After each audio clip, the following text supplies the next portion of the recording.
What's going on, everybody? Welcome back to another episode of Singing the Tea. You already know, sometimes I sing, sometimes I give you all of the reality TV tea, but it's always going to be what you want and it's always going to be what you need. And listen, we are coming back to you with another episode of the Real Housewives of Atlanta review. Listen, we are on season 16, episode 6. Yes.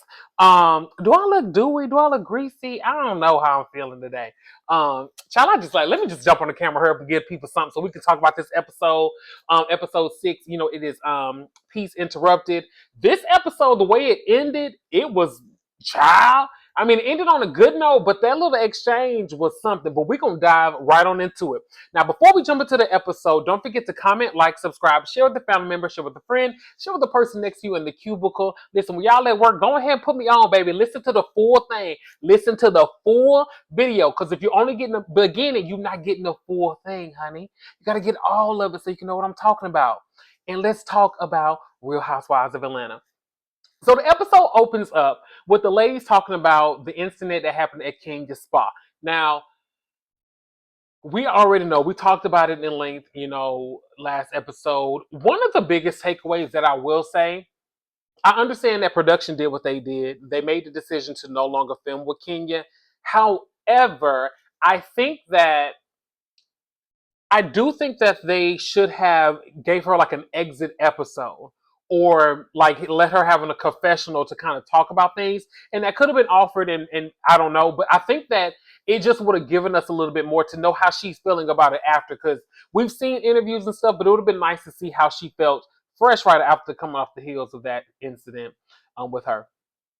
So we have 48 hours later, we're at Brittanyeady's house.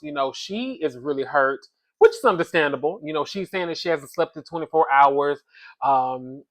She's really hurt. She's broke down. She's crying. Her man is comforting her. Her dog, Borat's, is falling out. It's a really sad and unfortunate situation, and I hate that she's going through that. Now, when she's having a conversation with her partner, her husband, she's talking about somehow she could possibly lose her license over this because of the incident. And she's talking about like what Kenya basically put out there. She's saying she had 2 incidents that happened when she was younger. One, she let somebody film her giving oral, like an ex-boyfriend of hers when she was young. And another one, she said she used to do webcams. The part that I felt was interesting on this is when she said that the situation of her doing her thing, she was a teen. Now, teen could be like 18, which is considered an adult, right?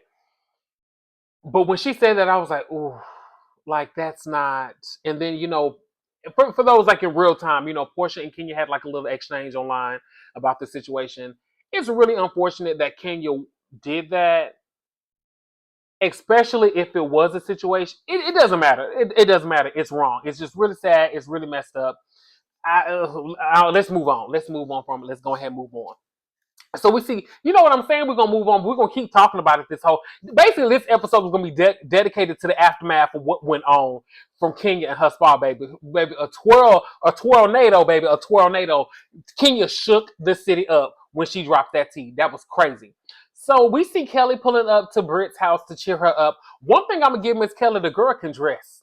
She can dress down. Lips too big, but she can dress down. I love Kelly. Love Kelly. I actually really enjoy Kelly this season. Kelly is great when it comes to the comedy, her storyline. Kelly is a great addition to this show. I really like her.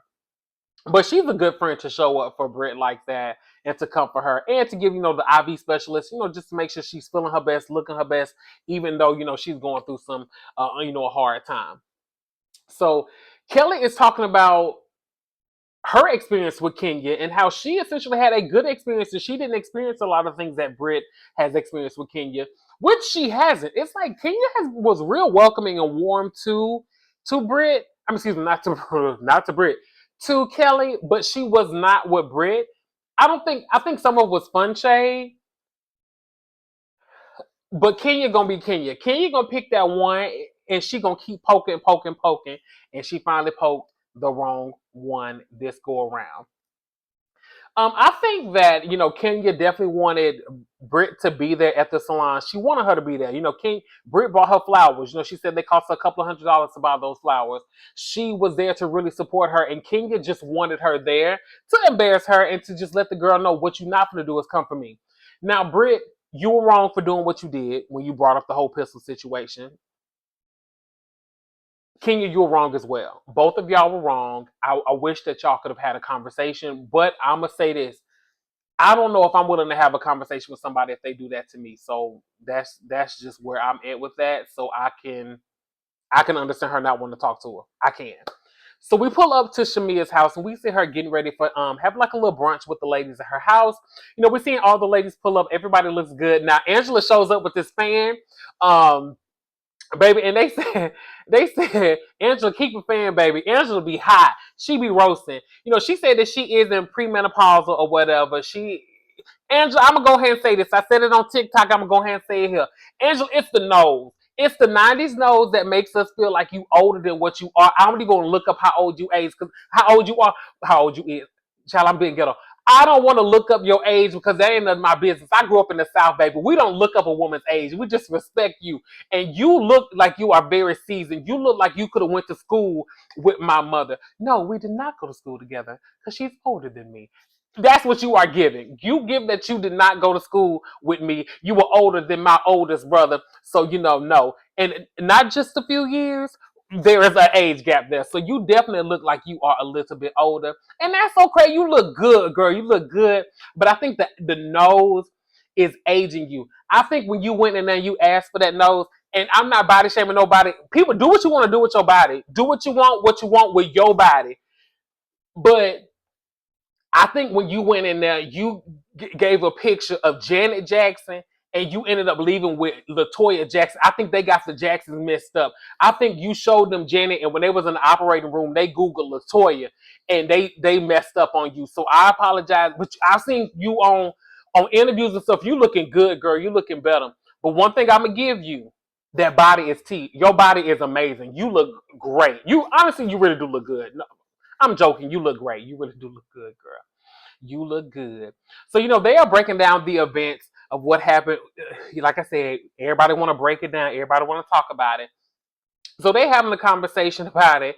And, Porsha is saying that Kenya made the decision to twirl down the hill. And we feel like she's still residing down there, baby, because she showed out with that one. Like, that's a low for Kenya. That's wild. So this is what was funny to me, when Kelly was talking about it, and Kelly was like, it was a wild situation. Kelly's like, well, Porsha, what would you have done in that situation? Kelly, ask somebody else. Kelly, don't ask Porsha what she would do in that situation. We know what Porsha would do. We have seen what Miss P will do. Pusha P don't play, baby. When I tell you, listen, Kenya, it wouldn't be nothing but gravel by the time Porsha got done with Kenya in that salon. Do you hear me? Porsha would have wore Kenya out if that would have been Porsha. Listen, Kenya know who to do that with. Kenya know, because I'm gonna go ahead and say this. If you, y'all, I'm a little greasy right now. If you were scared about somebody doing the poo poo or pow pow to you should have definitely been scared after that. You see, she didn't do nothing like that to Porsha because she already know. Porsha don't know how to control herself. We ride for Miss P, baby. We ride for Miss P most of the time. But Kenya, you knew not to do that to Miss P, and we're gonna keep it there because, baby, Porsha would have got it started. Now, Shamia's mom is speaking facts into them, and then, Angela's like, what, speaking of that, I want to talk to you, Porsha. You brought up my husband, and, what was going on. Now, Porsha said that, she was just joking with Angela. I wonder if there was some more tea. I think that it's kind of, I don't know. I think it's kind of common knowledge that her ex used to date Sheree. I don't know if that was like the tea or something like that. It seemed like there was some tea there, and Porsha was just like, child, it ain't even that deep, so I'm just move on from it. But it did kind of seem like there was some tea there. But I'm glad that they were able to just move on from it and just go on to the next thing. So we see Drew show up super late. Drew, what you got going on? It ain't no need for you to be late. You've been wearing that same burgundy plum wig. Girl, you could be on time. But they start having a conversation about their divorces, and Angela did something that I liked.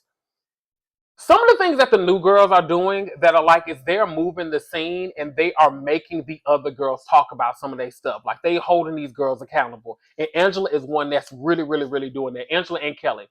So when Angela was like, well, Portia, what about you and your divorce? Like, tell us about that. Because Portia really hasn't given us a whole lot. So when she passed the baton to Portia and Portia gave us a little bit, I really appreciated that. For Portia to just kind of let her guard down and let us in a little bit. And when she was asking if Portia would get back with Simon, and Portia was like, absolutely not. Like, once you cross that line with my mama, I'm done. And I get it and I respect that for sure. But him bringing up her mama in the blogs, making it seem like her mom was in cahoots with them, like breaking into the house that they own, their marital property allegedly, and you know him essentially like kind of not being there for their kids, that's really sad. And that's when Portia gets really emotional about the situation. And the thing that I will never understand is how people can turn it off when it comes to the kids. If you have been in that child's life and if you really love that child, how can you just let it go like that easy? Like, I just will never understand that. And it seems to be men that do that. Let me just say, from what I have seen, it's men who do that. Like, I don't get how somebody, especially like he didn't birth her, but you were there in her life for some time. You were her stepdad, like you were in the home with her. How can you just like just be done and discard the child like that? Like, that's really sad. So I really do hate that. And Portia and Drew do have some similarities, and I hope that they can work through their issues. Which Kelly brings up wanting to do like a little brunch and get everybody together, and she does ask Drew and Portia, will y'all be able to coexist? Which I think that we know that they will be. They've been able to coexist. They've been able to do things. So I think that they're good there. But it's good to know that they are willing to move past it. I really feel like Drew is really ready to move past it. It's more so on Portia's side. But Drew, some of the little comments that you're making aren't going to help the situation. We're going to talk about that when we get there as well. So we see Kelly and her daughter having a workout session, and they start talking about the ex. Apparently, he is out of jail, allegedly, from what she's saying from the article. They talk about that whole situation, and that's just another sad situation when it comes to just the men not showing up for the kids like they should. And her oldest daughter feels like, or the way they kind of made the conversation seem was that he was more interested in just his kids and not necessarily for her, and he's been in her life for a long time. So that definitely does hurt. I feel like she needs to go to counseling for that. And it was sad when the girl was like, Mama, I just don't want to be like you. That would hurt me. Although, and she said no offense. I don't think that she meant it in a way of like, I don't want to be like you. She's just saying, I don't want to be in these relationships like you. You've had failed relationships. Girl, I 100% get it. Child, but listen, you a child, you young girl. Once you get out here in these dating streets for real like that, you'll understand what your mama going through. Baby, the dating pool is trash, polluted. It need to be diluted because it's weak sauce. We don't want it. They say it's plenty of fish out there in the sea, and baby, it's tilapia. We good. We good on that. Please, please, please move away from me with this. So we're gonna move on past that. And we see Drew is packing to leave the house because it's Ralph's weekend. He gets to come up from the basement, he gets to rise from the earth, and he gets to cohabitate the house. And then she got to go somewhere. Did he go back underneath, baby? It's like, what's the leprechauns? What's some things that come every so, I don't know. It's a mythical creature. That's basically him. So it's Ralph's weekend, and when he comes into the kitchen, it was awkward because she was like, oh, you don't normally do this. Here's my thing with Drew. Drew from the past has lied so much. I don't know if that's a real scene or not because it just seems super weird. Like, she was just like, well, I was just getting ready to leave. It just seemed really awkward because she said that he never is up there when she's up there. So I'm like, does he just leave and not be in the house when y'all are leaving? Like, I just feel like you should see him before you just leave to make sure that he's there. I don't know. I don't know. I thought that was kind of weird, like the way she put that. But I don't know how. I've never been through a situation like that. I don't have children. I don't know nothing about that. But they start getting into it in the kitchen because she wanted to have a conversation with him. Y'all, they are getting into it over an exterminator. Oh, so exterminate what? We need to exterminate this marriage. That needs to be the focus. Y'all up in this kitchen getting into it over an exterminator. And don't get me wrong, Drew. I understand you trying to hold him accountable because if he's supposed to pay for it, he's supposed to pay for it. But girl, I'm not gonna sit up here and argue with you about no exterminator. If anything, you get an exterminator, I'm gonna make sure I have one too, because I don't want no rodents, critters, rats, roaches, none of that crawling through my house. So we can have two exterminators. You exterminate downstairs, and I'm gonna exterminate the rest. But I just feel like y'all getting into it. And then he went low talking about what you got to do. Drew, you did right. He got a nasty spirit, girl. He fine, but he got a nasty spirit. See, that's how they be. When they be fine like that, that's how they get you. They be fine from the outside. Inside, just rotten. Just old nasty scumbooger, as my granny used to say. A good scumbooger, baby. But I'm glad that she left and she went on about her day. I'm glad she left. Got her bathing suits and stuff, and her sister went somewhere. I don't know where they went, but they went somewhere where bathing suits are allowed. So we pull up to Shamia going to the studio, and she in there with the legendary RL. Listen, RL is a part of one of my favorite songs with him and Deborah Cox. We Can't Be Friends. Y'all, that song is so good. But RL is one of my favorite producers. I would say my favorite producer and songwriter is probably Babyface, and then I'm gonna just say Babyface. RL up there. I don't know if I want to put him up there that high. I need to go back and look at that. But I really think that he's really talented. I ain't have to do that man like that. But he is really talented though, y'all. He is extremely talented. Legit. Like that's amazing that not Portia, that Shamia gets to work with him. That's really, really dope. But he's worked with everyone legit, like he really truly has. Like Shamia gave us a couple of names, but he's worked with everybody. So we see Angela pull up, and she is, telling Shamia, hey, I owe you an apology. You really, like, girl, you really serious about this. And she starts talking about Porsha essentially dismissing Shamia's song at the restaurant when they were at the bank. I thought the apology was weird because that situation had nothing to do with you. Like, yes, it was your event, but like, you didn't have Porsha do that. You didn't know Drew was going to, I mean, not Drew, Shamia was going to play that song. You didn't know that was going to be Porsha's reaction. So I think that you apologizing was a little weird to me. I think it was just kind of, honestly, it felt like you were just trying to get her to talk about the situation, but cool. Since we're here, let's talk about it. Porsha was wrong for dismissing the song. She was 100% wrong. Shamia was hurt by it. And one thing I want to talk about when it comes to Shamia, when you allow people to treat you the way that you have allowed them to treat you for so long, and this is just going off of just some of the things that I've seen, and also from her saying, she's a people pleaser.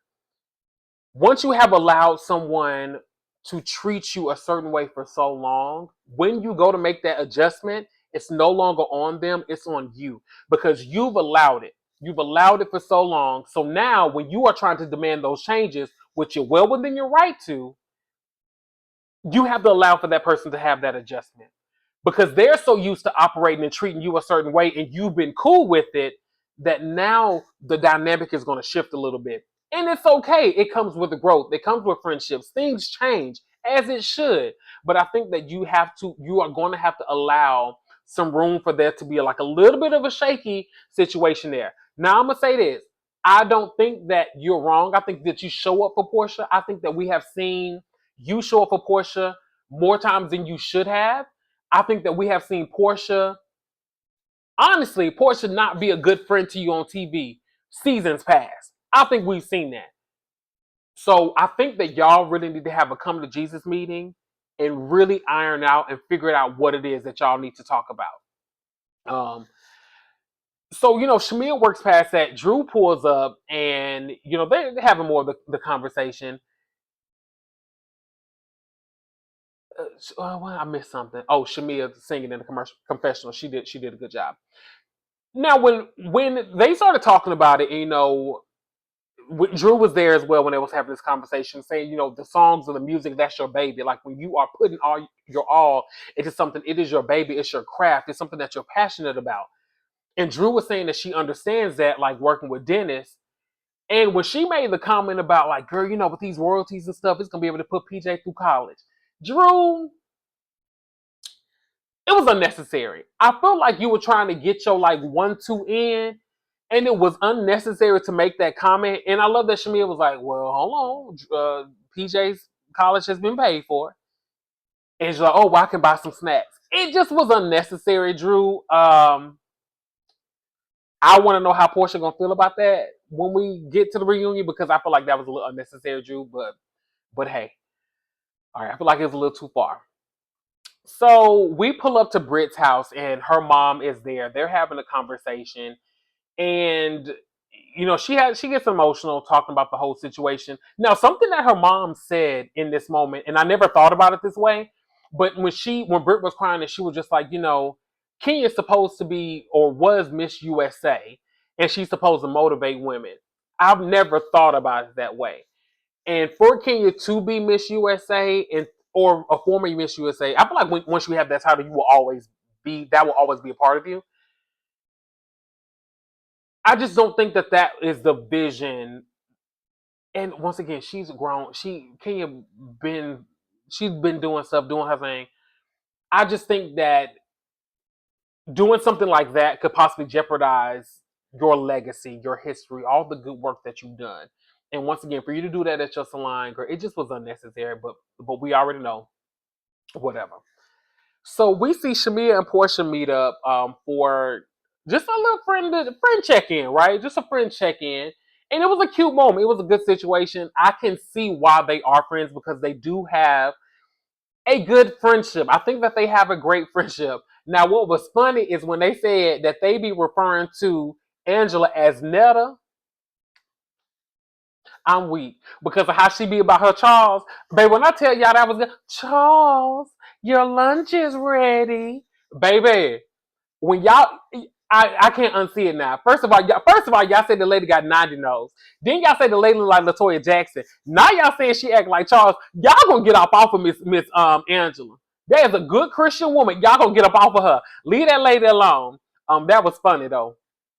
But we see them having a conversation, and they talk about co-parenting with Dennis and the whole Drew situation. And one of the things that I liked when they were catching up and they were talking about expanding their families, and Porsha talked about having some embryo or having embryos with Simon. That's very interesting. Like, what does that look like or if she does want to have more kids?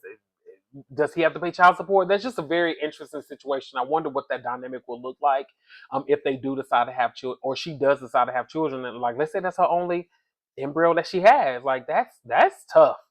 Um, Shamia talks about wanting to expand her family as well. I truly hope that she can do that, and I hope that she does that, because I love Shamia.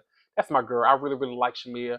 Me and my friend Demetrius, we were talking about that, and I was like, listen, Shamia is our girl. He sent me something about her, and he was like, it just makes me like her even more. So we love us for Shamia. We team Shamia around here. But Porsha talks about Simon doing the cease and desist, and he definitely comes off as just like a fame hungry individual. Like, that's kind of how he comes off. Allegedly, he's in her cease and desist, but he does come off like he's very fame hungry, if you ask me. But that's just me. Now, child, we get into the star of the show, baby. We get into the moment where things really pop off. We get to Kelly's Peace Brunch. I put peach brunch in here. It still works. And we see her stylist, Paris. Now, I don't know if I follow Paris online, but I don't know Paris personally. I've seen Paris. Like, Paris is big in ballroom. Paris is that girl. Like, you got to give it to her. One thing about Paris be putting it on. Paris can dress down. Like, I'm gonna be real. Like, what y'all seen on this show is not even doing Paris justice. Like, I'm gonna be keeping it a buck. Paris can dress down. Like, ain't nobody touching Paris when it comes to the dress. Paris can dress. So that's why Kelly be looking so good, because she keep Paris on her line. Paris got it going on. Now, Porsha calls Kelly. Kelly, why you say that to that lady? Kelly, when you had said, well, girl, take everything that you need, just don't take nobody else's man. Now, Kelly, oh my God. When I tell you, I love Kelly for this show, because those are the funny moments like that. And the thing I like about it, she ain't doing it in the confessional, but she did it on the phone with you. I like that, Kelly. I like her, because she was wild for that. That was good to me. So we seen the ladies trickle in. We seen Angela and her, Polly and Esther, real high. Her wig lifting again, just playing. But we see Angela and Shamia pulling up. And then, Kelly made another joke about Kenya. Was good to me. She's real good. So she's filling the ladies in about the article about her ex, about him owing her money. He back child support. He still ain't paid it. He's out of jail. She has her security. I hope Kelly can work through that situation and get out of it because he just seems not like the best individual, if you ask me. He just seems like a trash dude. And I wonder what attracted her. I would love to know, like, what was it about him that was like, hey, this is my person, allegedly. I want to know what it was. I like knowing the backstories of how people got together, like the why. Like, I like to know a lot of that. But that'll be a really interesting topic of conversation to figure out, like, what that was, like, how they came to be and how they ended up here. So I'd like to know a little bit more about that. So we see Drew show up, and then we see Brittany pull up. So we see Britt pull up, and they start. Everybody's congratulating Britt. Britt looked good as well. Britt looked good. I just was like, oh, there's a lot of titties. Like, it just seemed like a lot. It just seemed like a lot, but she looked great. She looked great. If you got it, flaunt it, boy, I know you want it. But she looked good. So when Britt shows up, she is, the moment. She's the reason for the season. This is what we're here to talk about. So, Kelly lets her know, like, this brunch is to support her. And, a lot of the other ladies had conversations with Kenya. Now they get to have a conversation with you. And you can tell that Britt has her guard up already because Kenya was brought up and she feels like the ladies reached out to her, but they reached out to Kenya, but they didn't reach out to her. And, as they're having this conversation and Britt is just kind of letting them know how she feels. And Shamia says, hey, well, she told me, y'all, that she lost her license. And Angela said, what was the basis of that? Like, what was the basis? Which is a good question. And, Britt, she gets in her bag, she gets in her feelings about it, and she starts coming at Angela. And Angela asked a good question, like, Britt, you can't be mad at that. And then when Angela said, listen, I have a license and they cannot take your license without probable cause. Like, they just can't take your license.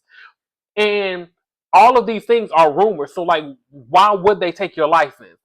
And the thing I loved about Angela in that moment is Angela's like, listen, Britt, I'm here for you. I'm here to support you. You talking about this is supposed to be about peace, but you are not bringing peace because you don't seem to really want peace. And I love that Angela held her accountable. She kept her feet on the fire. And then, lo and behold, we get a little bit further down the conversation because they having to separate them. They can't even sit by each other anymore. Because Polly and Esther over here getting hot with her fan. And then Little Miss Britt, baby. Little Miss Britt is hot. She popping off at the mouth. So we got to separate them. So when they separated them, and then Britt was like, oh, well, what did she say? Hold on. She said she's under investigation. And I love what Angela said. I thought so. Angela, that's how you clear them. Now that's how you clear somebody. And she was like, excuse me, what? Angela said, I thought so. Like, you didn't lose your license. You are putting too much, girl. You putting way too much dip on your chip. Hold back, little mama, hold back. You ain't gotta do all that. We understand that she did you wrong, but you don't have to go through this like whole brigade to make it worse than what it was. That's where the issue is coming in at. We know Kenya did you wrong. I don't think that there is a person that would not agree that she did you wrong. She 100% did. Yes, you had, and I'm with Drew. There were things that you both did wrong. I feel like her wrong, in my opinion, was a little greater than yours. But there should be a moment where y'all can have a conversation and work through that situation to figure out how you can get on the other end of it. And Britt, you're unwilling to have that conversation. Can I be mad at you? No, not really, because I feel like if I were in your shoes, I wouldn't want to be around her either. I get it. I 100% get it. But you are trying to hold these other ladies accountable and you are trying to ice her out. And that's not necessarily fair to the other ladies. But once again, I get it. It's like I want to be mad at you, but I can't be mad at you because I feel like if I were in your shoes, I'd be doing the same thing. Not. Yeah, I get what I'm saying. I wouldn't want to be around her. Let me put it that way. I wouldn't want to be around the individual that did that. So Britt doesn't want to move forward with her. She doesn't want to have a conversation with Kenya. Two wrongs don't make a right. But I will say this though. Britt, you're gonna have to be careful, because if you are out here saying that these things happen or are happening and they're not really happening, it's gonna all unfold. And we are starting to see that, because in the beginning you said that you might lose your license, then it went to you lost your license, and now it's going to, well, they're investigating me. Honestly, you sold your practice, so do you even still do insurance? And that's not a read, that's not a slight. It's an honest question, because Britt, let's be real, we really don't know what you do. Like, we don't know what you do. We don't know what your husband does. So I think that maybe if we had a little bit more, and you can want to keep your license on the back end. I have friends who are realtors that have their license just for a rainy day. Not in that sense, but y'all know what I mean. And if they feel away, y'all know to hit the line. But yeah. Okay. So I get it, but girl, you doing way too much. Y'all, that's where the episode ends. They end up doing the little line dance, and Shamia talk about some, you hear the church bells ring. That's peace. Girl, please, we hear the church bell rings. It's probably noon. It's probably noon o'clock. Okay? Girl, please. But y'all, that's where the episode ends. I think it was a good episode. The episode was a little long to me. I think that some of the things could have been cut out, but overall, it was a pretty good episode of Real Housewives of Atlanta. So we'll be coming back to you with another episode of Real Housewives of Atlanta next week. I'm gonna try to figure out what we can talk about. I think I want to talk about some like hot topics or something, or just some things that come to my mind this week that I might jump in the chat and just let y'all know that I got some stuff coming. But with that being said, don't forget to comment, like, subscribe, share with the family member, share with a friend, and thank you again for coming and tuning in to Singing the Tea. I'll see y'all later.